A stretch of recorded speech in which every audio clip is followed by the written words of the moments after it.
Alright, last time I said that if the video didn't bomb, I'd do another one of these. And guess what? It only did worse than average, and not even by that much, which is not a bomb in my book. So, welcome back to me gauging Beast Wars power levels, this time with a vastly improved look thanks to longtime subscriber Hoovy, who, after the last one of these, decided to make spec sheets for the characters in the style of the old Beast Wars ones from the backs of the boxes, and it looks awesome. Thank you so much, my guy.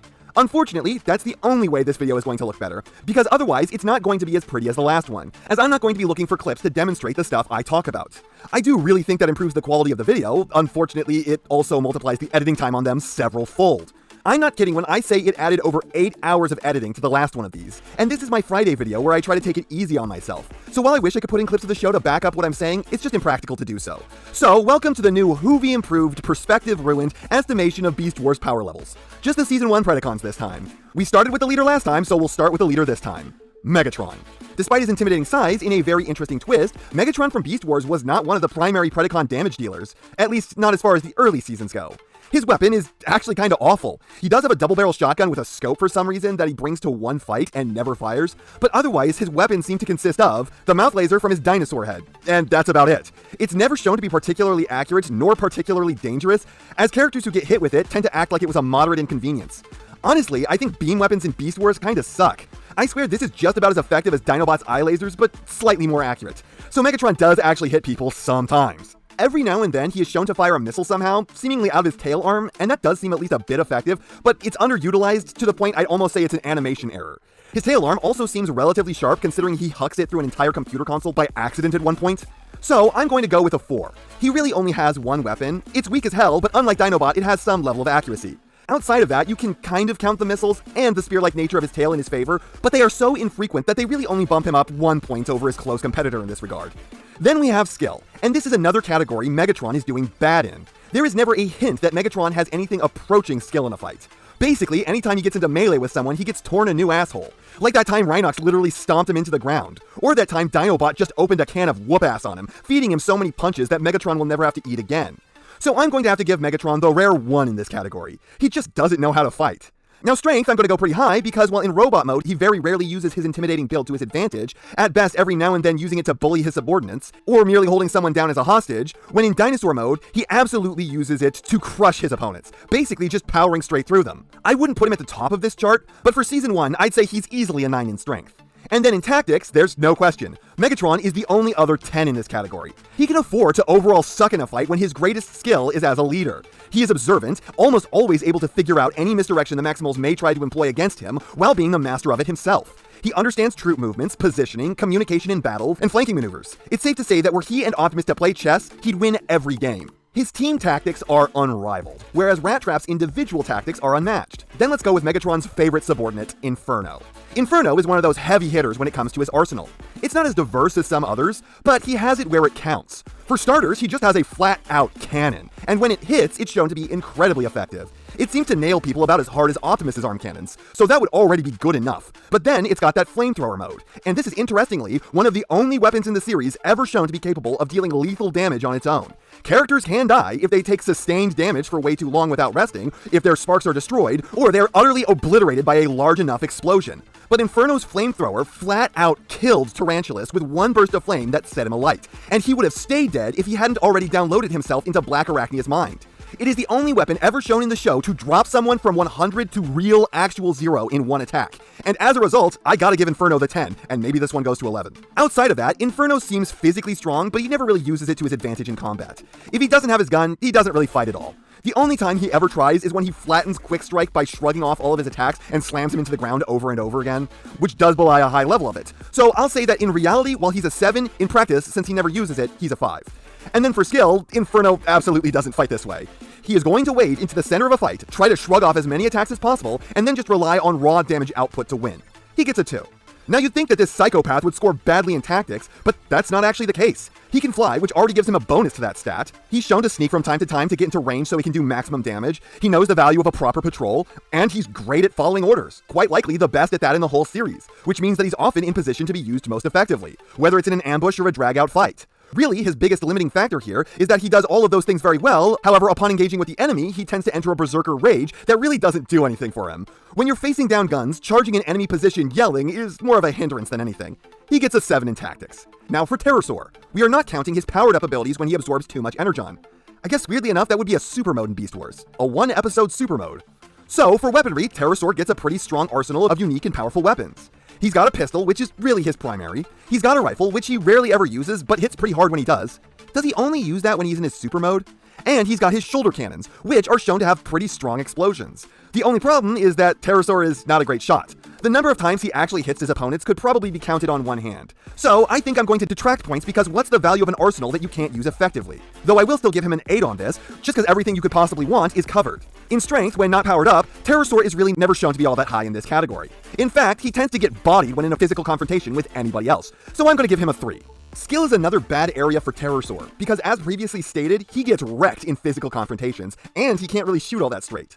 I'm going to give him a 4 here, just because every now and then he does land those shots, but it's a thin ice 4. 1 fewer hit on Optimus, and he's a 3 here too. Now for tactics, he's actually remarkably good. Bonus point for flying notwithstanding, he is shown to do stuff like use his arsenal on the environment to cause avalanches, obstacles, and destroy paths that people can take, which is a far better use for them than normal since he has so much trouble hitting mobile or resisting targets. Best to use those explosions where they will actually be effective. So I'm going to give him that 8. He's not like a genius, but he is finding ways to pull his weight despite not being a great fighter in the traditional sense of the word.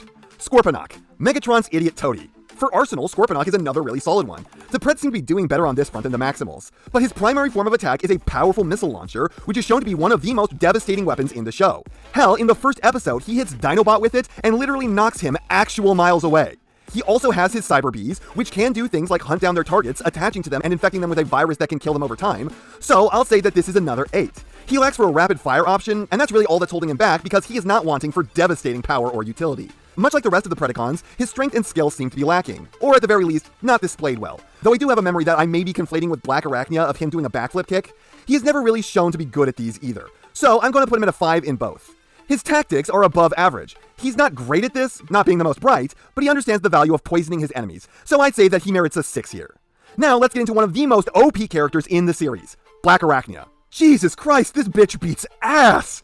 For the arsenal, she has got one of the best. Not only does she essentially have a minigun, as each of her spider legs are separate machine guns that can fire in tandem to form a withering hail of bullets, and not only does she have what amounts to a crossbow that can fire poison arrows, explosive arrows, arrows, grappling hooks, nets, all kinds of stuff really, but in beast mode she has the added advantage of natural inbuilt weapon systems like her spider webbing that grants her mobility improvements as well as an incapacitating, poisonous ranged net. This bitch gets a 10. It's a more powerful, more versatile arsenal than almost anyone else but Tarantulas gets. Strength. Black Arachnia is definitely never shown to be weak, but her feats of strength are few and far between unless you want to base it on just how hard it looks like she hits, which seems to be pretty hard. I'm going to put her at a 5, otherwise I'd feel like I'm overestimating her just based on the fact that she's so good everywhere else. Tactics are another thing she's really skilled at. She is proficient in ambushes, using the terrain to her advantage, laying traps, and detecting enemy intrusion. She isn't like stellar at all this, but she is well above the average. Plus, while she can't fly, she has the expanded movement abilities of a spider, so I'll give her an 8. And then there's skill. Black Arachnia is shown to repeatedly be one of the best hand-to-hand fighters in the show. She puts her foot through faces like Chun-Li, or maybe Juri given the personalities. And I'm saying Juri because it'd be Juri in Japanese, and I don't know if that holds true in Korean, so I'll just say it the American way. She is absolutely up there with the best hand-to-hand fighters and best shots in the show, as she's rarely ever seen missing. And Black Arachnia is probably the single most dangerous Predacon in the first season. If she was less treacherous and Dinobot didn't switch sides, the Maximals would be pretty fucked. 10 on skill. She's got that melee, and she's got that gunslinging skill. As for Tarantulas, he has the exact same arsenal, so I don't need to cover that twice. It's a 10. Tarantulas is also implied to be stronger than Black Arachnia, and at the very least he's more physically intimidating. Plus, he's shown to snatch up other characters while in spider mode like the nightmare he is. So I'm gonna be generous and call him a 7. His skill is definitely not anywhere near Black Arachnia's. He's not particularly shown to be a hand-to-hand fighter really ever. He is about as good a shot as Black Arachnia though, so that'd merit him being like a 6 to maybe a 7. As for tactics, I'd say that he's probably 1 point higher than Black Arachnia, with his heavier reliance on mind games and ambushes. Plus, he never seems to be completely caught unawares except for that one time by Dinobot. So, I'll put him at a 9, though I do feel like maybe I'm going a little high on that just to bounce him out against the other spider. Then there's everyone's favorite Wooby, Waspinator. You might assume that Waspinator is going to suck because he famously gets wrecked to the point where there was a long-standing rumor, which is sadly untrue, though I really wish it was, that you never actually see him make a successful landing in the show without getting blown out of the sky.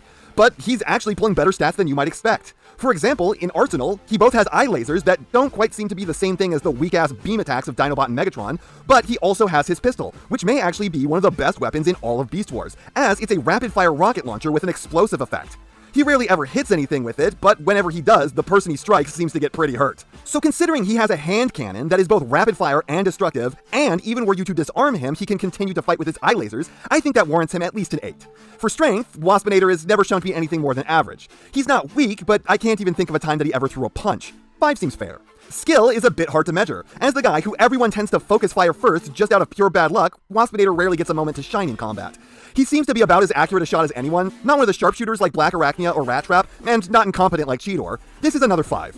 Now Waspinator gets the bonus point in tactics for being able to fly, but he also understands the value of flanking, he can read combat hand signs so he can take orders without sound, reliably follows those orders, and none of that really helps him because he is the universe's favorite chew toy. So I'll give him a 7. And that would normally be where this ends. However, I want to postulate that there is one additional combat statistic for a select number of characters. And by number, I mean pair. And that's durability fighters. Characters in Beast Wars that get by on the fact that they just won't die. And Waspinator is the king of taking punishment in a fight and still coming back. So much so that there used to be a separate rumor that, like Rampage, he too was immortal, likely due to that one time Starscream's spark took him over. As not only does Waspinator get shredded more than any other character, but he almost always manages to remain conscious after, having to telekinetically control his body to piece himself back together. Hell, Waspinator flew under his own power with only the boost from a primitive catapult back to Cybertron at sub-light speed over billions of years. I know if they ever told that story, they'd probably have him find a teleporter or a ship, but with everything we know right now, he literally flew there by flapping his wings through space. It's the only good thing to come out of Beast Machines, just let us have this. For Waspinator getting knocked down and getting back up again every single fight, and never, ever dying, he gets an 11 on durability. And that's not half what I have to say, but it's enough what I have to say. And I know, you know, what everyone else tells you to do at the end of these videos. So, if you liked what you saw here, please do that. And if you'd like to take it a step further, then please share this video with any friend you think may be interested. I hope you all enjoyed listening to me waste your time.